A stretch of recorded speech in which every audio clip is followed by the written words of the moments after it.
Bonjour à tous et bienvenue sur Ignition Lover, je suis Olivier de 2GI Technologies et dans moins de 3 minutes, on aura présenté le module Web Browser d'Ignition.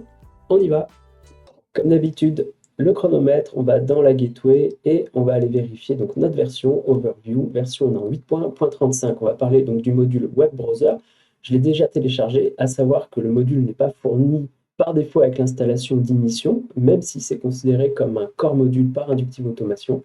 Et donc, il est ici. Si on a besoin de le télécharger, comme d'habitude, le site de l'éditeur, inductiveautomation.com, on va taper Download Ignition. On arrive sur la version 8.1.35, Other Operating System and Version. On est bien en 8.1.35, on passe les installeurs. Et dans les corps modules, on va bien trouver ici notre web browser module. Voilà, donc il est installé, il est running. Et si on va vérifier dans Configuration, dans les modules, on va bien retrouver notre web browser qui est chargé. À savoir que ce module web browser, en fait, c'est un composant qui est rajouté au niveau du designer d'Ignition.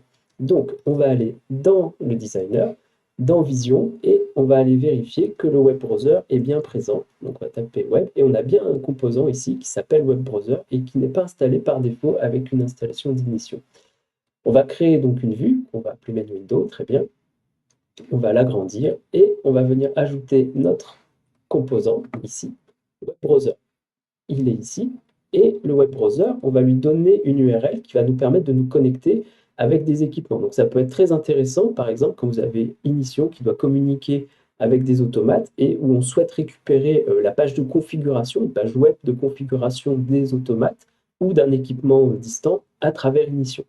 On va fournir un URL et donc là, pour la démo, on va taper un URL qu'on connaît très bien, qui est le localhost 2.80.88, qui n'est autre qu'Ignition.